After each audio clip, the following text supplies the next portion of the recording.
Today, we're gonna be looking at how to speedrun, the ultimate guide to speedrunning, part 1, picking a game, by WaifuRuns. It's a series he made with the help of a bunch of other speedrun creators to help new speedrunners get into the hobby, spread some information about how to get started, which I really appreciate because we need a lot more of that in the community. But do think that there's some things that I want to add to this video, comments to make. Not everything he says is right, some things he says is correct, blah blah blah. So I'm just gonna go through it, give my thoughts, give my takes to help you learn from both of us. What is speedrunning? Speedrunning is completing a game as fast as possible. To some people, it's a new form of competition. Others, a practice of self-betterment. I'm sure that you've heard this sort of sentiment before. That's, speedrun is a practice of self-betterment, and I would definitely agree that this is how we should look at speedrunning as a hobby, but I guarantee you at least 90% of speedrunners actually don't fit into this bubble. A ton of speedrunners out there, and I've seen this personally, are just way too obsessed with competition, their PB, how fast they're improving, and those same numbers for a bunch of other people. So many speedrunners compare themselves to other runners, which can lead to a lot of negative emotions. Emotions like anxiety, self-doubt, and a complete lack of motivation or joy. These emotions are not only horrible for these runners to be experiencing, but it also worsens their ability to improve, which creates this snowball effect. You feel bad that you're not good enough, and because you feel bad, makes it way harder to get better, which causes you to continue feeling bad. Speedrunning is a form of competition, and I'd be lying if I said that competition didn't motivate me, but there's a fine line between enjoying the thrill of competition and still focusing on self-improvement so that you don't get into those negative emotional ruts. Realize that comparison is the thief of joy, and instead of constantly comparing yourself to other runners, instead try to focus on improving yourself. Try to push yourself to your limits and be better than you were last time. And if doing that takes you to the top, then that's great. But if it doesn't, you can still be happy with the growth that you've made. Remember, the most important thing about speedrunning is having fun. So don't let anything, others' times, PBs, their rate of improvement, affect your ability to have fun. For me, it's a practice in patience, a new way to enjoy the games that I've loved since I was a child. And as I hone these games down to a fine art, I also get to relive the nostalgia that made me fall in love with them in the first place. I feel like this point isn't talked about enough when it comes to speedrunning, because when I first started, a real motivator for me and what kind of got me into the whole hobby was just playing the games that I loved over and over again just through speedrun. I'm sure you might have had the conversation with your friend before about what game you would love to play for the first time again. Relive all those moments that you look back on so fondly. Now, we can't actually do this, but if you want a way to get more out of a game that you love so much, try speedrunning it. If you love a game for its mechanics, the engine, the movement, or anything like that, speedrunning could be a great way to suck hundreds or thousands of more hours out of that game. Really, speedrunning can unlock a whole new way to enjoy a game that you already love. I honestly think that speedrunning is one of the most accessible hobbies out there. All you need is a game and a timer. This statement is dumb as fuck. This is incredibly ignorant to say this. To say that all you need to speedrun a game is a game and a clock is technically true in the same way that all you need to fish is just like a stick with like some string on it. But there's so much more that goes into it. When you fish, you want to catch a fish. When you speedrun, you want to do the cool shit. You don't want to just like walk through the game like normal, just a little bit faster than, you did the first time. You want to like go fast. You want to do some cool stuff. You want to catch a huge ass fish. To do that, you got to like know where to fish. You got to get a good fishing rod, good bait. To speedrun properly, you have to learn so much about a game's speedrun to do the thing that most people actually want to do when they want to speedrun. And in reality, this process of going from knowing nothing about just playing a game casually to knowing how to actually do the speedrun, this is not accessible. So many speedrunners make bad guides. Boring, long guides, bad explanations. Just shit that you have to fucking get through. Learning a new speedrun is a slog. If there's even a guide at all. There's so many games out there that you might want to play that are just like, there's no information about. And we, as speedrunners, need to do better. I mean, come on, guys. We can make better guides. We need to help new runners a lot because they're the future of our games and the community as a whole. There's no reason for us to be this shitty. And it's not just how to actually play a game. The information about mindset and improvement and growth and all this, so bad. Speedrunning's super young, so like, I get it. People are still figuring this shit out in like football and basketball, but we've got to like try and push this a little bit harder than we have been. We need more to help new runners. Step 1. Picking a game. Every speedrunner needs a game, but how are you supposed to choose? There are so many games out there you could possibly run. How are you supposed to pick only one? Don't pick only one game. That's dumb. You don't have to do that. There's no reason why you have to be some one-trick pony, grind one game for the entire rest of your life, become the best. That's dumb. Just pick a game, fuck around with it, learn to do some cool shit, and if you want to play another game, go play another game. I've speedrun like 12 plus games, because I just like moving from game to game, learning something new, and refining my skills in that game before I'm like, that game looks cool, I'm gonna go play that game. Don't pick one. There's no reason why you have to. And if you want to, you can do that. I mean, you can play one game, that's fine, but don't like trap yourself in this bubble of, I have to pick one game and become the god of this game or I am worth nothing. That's dumb as fuck. Don't do that. Try having fun instead. It is vital when picking a game to speedrun that you choose something that you love to play. Series you are nostalgic for, or just enamored with or preferred. At the end of the day, you will be spending more time in this game than you potentially have ever spent in a game before, so it's important that you choose something that you'll enjoy.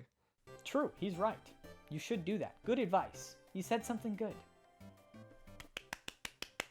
Make a list of your favorite games. Ones that you think you wouldn't mind playing at least a couple more times. Now think about why you like these games.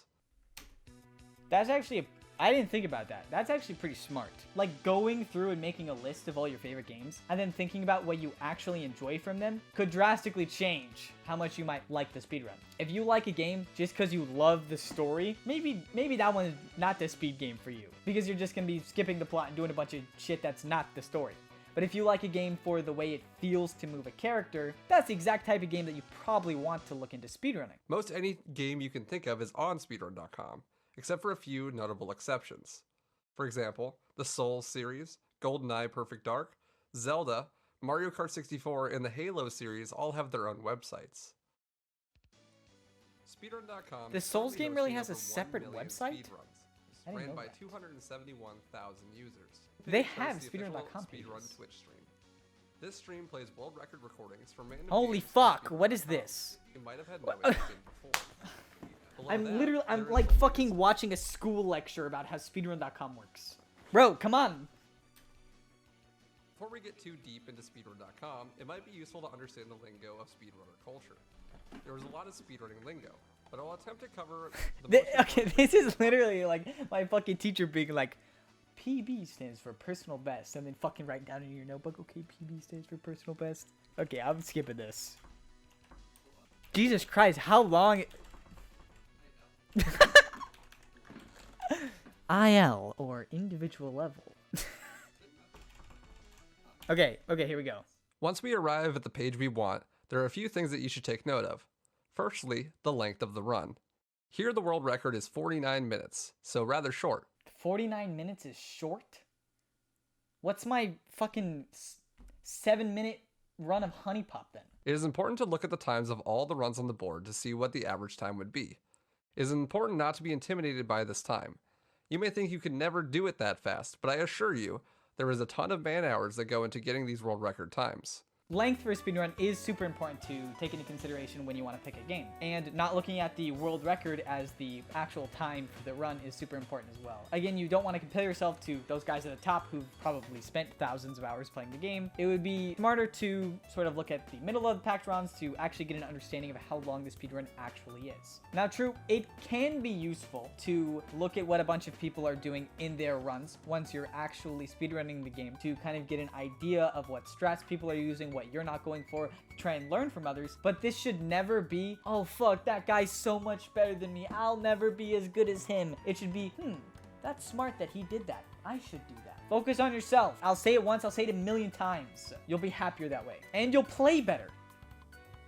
Personally, I would suggest a run somewhere between 3 hours and 30 minutes.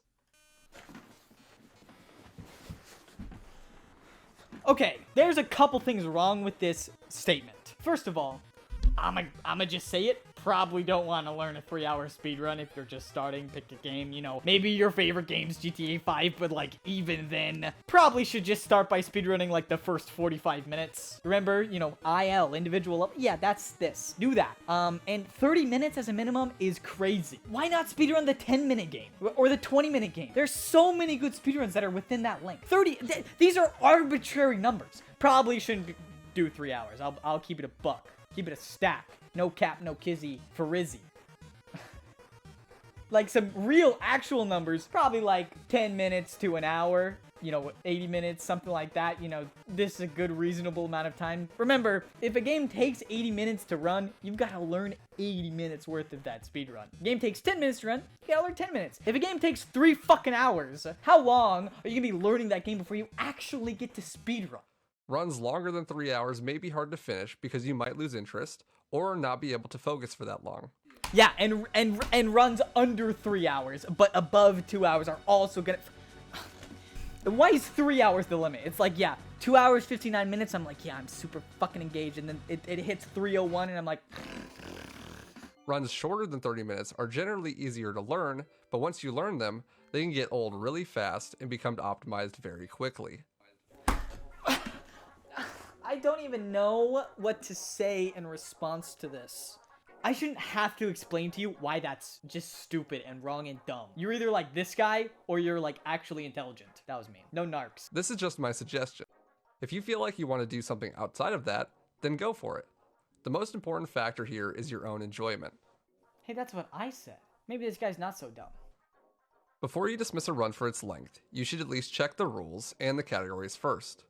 The category that is automatically open when you go to the game's page is referred to as the main category.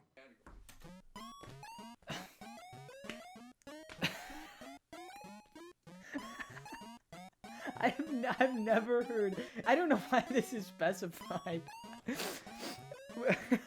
Like, yeah, it probably is called the main category, and it is the main category. But, like, why is this, like, a fucking dictionary definition term? Like, the main category is the one that it's open on when you... Like, fucking duh! Also, please check the rules. I get so many runs submitted to the leaderboard I manage that's just like, this guy has no idea what the rules are. It says do this, don't do this, do this, and it's just like, dude, just do the moderators a favor. Look at the rules. Follow them.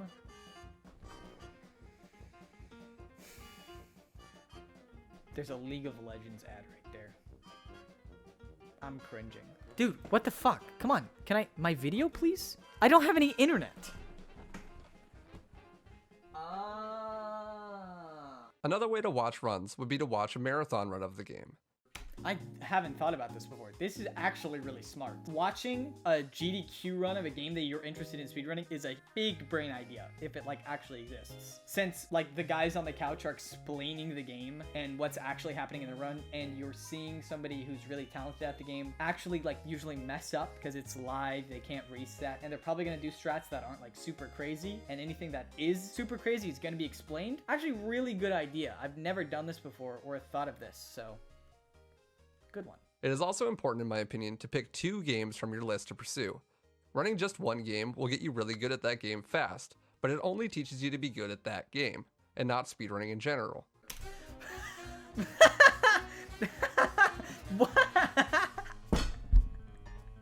Dude, that is so dumb. You should pick 2 games to speedrun, because speedrunning only one game will make you really good at that game really fast. But it won't make you good at speedrunning in general? What? First of all, you can't be good at speedrunning in general. You can be good at maybe learning, and being good at learning makes you good at picking up a lot of speed games. But fucking every speedrun or like a group of games that to speedrun are totally different. There's no I'm good at speedrunner guy, or there's no I'm good at speedrunning guys. That doesn't exist. And definitely playing 2 games won't make you good at speedrun. You won't even be good at that one game fast. Yeah, sure, play 2 different games. If you want to have fun playing both games, do that. But not for the intention of being good at speedrunning in general. Do it to enjoy playing those games. Whose goal is, I want to be good at speedrunning. What? That's actually probably one of the dumbest things that he said. Every game has its own challenges, and if you only speedrun one game, it may be easy to get burnt out, and it may become no longer fun. If you're speedrunning one game and you get burnt out of it really fast, the solution is not, I'm gonna go speedrun more games. No, what's likely happening is you're speedrunning that game way too much. You should realistically be keeping a healthy balance between work, relationships, life, and your hobbies, in this case, speedrunning this one game. Don't grind for 8 hours for a fucking month straight and then get totally burnt out on this game. Play it a little here, play it a little here, have some fun. It's like, if one game is burning you out, the solution is not fucking add 3 more games on top of that. Burnt out is the wrong description here. If you just like some variety and you're getting bored, that's totally fine. You know, play a few games at the same time. That could be super fun for you. You shouldn't be getting burnt out by playing one game, unless you're like playing it way too much, which you shouldn't do. In the next video, I'll explain the most important parts in learning how to speedrun your game, as well as a few strategies for learning that will help you in getting good at your game fast. Well, I've got a few strategies to help you learn your games fast, and they're probably way better than his. So make sure you subscribe to the channel, but if not, that's totally cool. Thanks for watching this video, and that's about it. All right, I'm out.